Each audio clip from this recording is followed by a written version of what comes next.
All right, let's jump to 21 through 30 of the rookie rankings, headlined by Cam Skattebo at 21. We'll talk about him in a sec. Tyler Shuck, who was somehow the third quarterback drafted. Kyle Williams, Jalen Knoll, T. Ferg, Terrence Ferguson, Jadon Blue, Harold Fannin Jr., Devin Neal, DJ Giddens, and then Dylan Sampson at 30. Matthew, let's start off with my Nueva York Giants, 22-1 to win the NFC East. How much of a threat to Tyrone Tracy is Cam Skattebo? I think he's a threat. I mean, I have a lot of Tyrone Tracy in Dynasty. I was not happy with this pick because I think Skattebo is good, and I think he can also catch passes.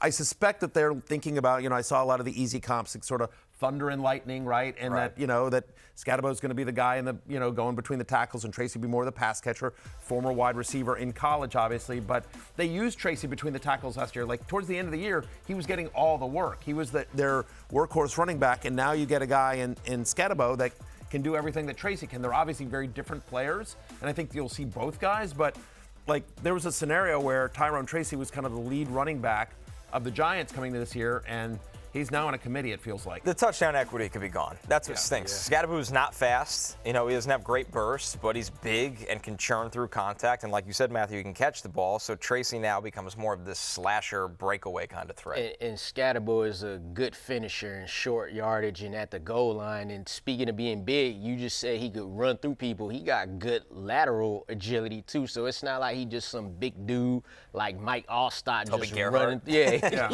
I saw a couple of those. I was like, let's not do that. Well, you run like that when you just got elbow pads and no gloves on. But but I mean, I think they're both guys are probably in the 25 to 30 range among running backs, right? They're low-end flexes, unfortunately. They're going to cancel each other out. So, and Skattebo's probably a little bit higher just because it's probably more touchdown equity, unfortunately. Yep. Lawrence, it feels like every year the Dallas backfield is a question mark, particularly this year again. We do have some veterans entrenched, though they are the type of veterans who should be able to get unentrenched. How much do you think Jadon Blue can factor in this year? I think he could factor into it well. We should just fall short of thinking of he could take over the whole backfield, right? Because he's unlike any of these running backs, Javonte Williams, Miles Sanders, and Deuce Vaughn. He brings that 4.2, 4.3 speed, real explosive.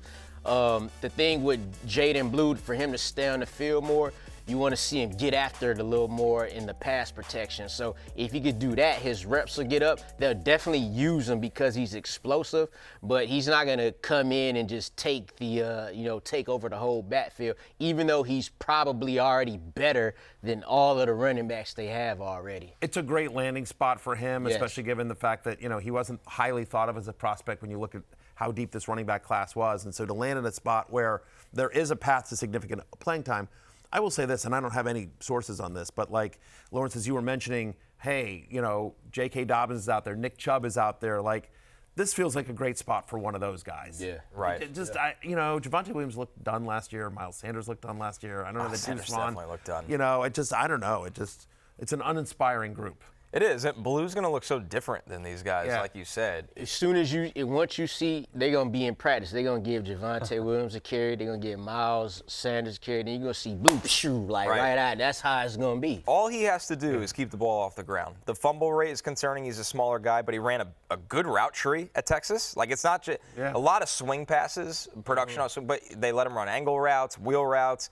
He's a real threat in the pass game, and not a lot of guys just have the burst and explosiveness that he has. He's gonna not be in Dallas, that's for sure. We'll see how they finish out that running back room, but he's going to be a sleeper for sure this year.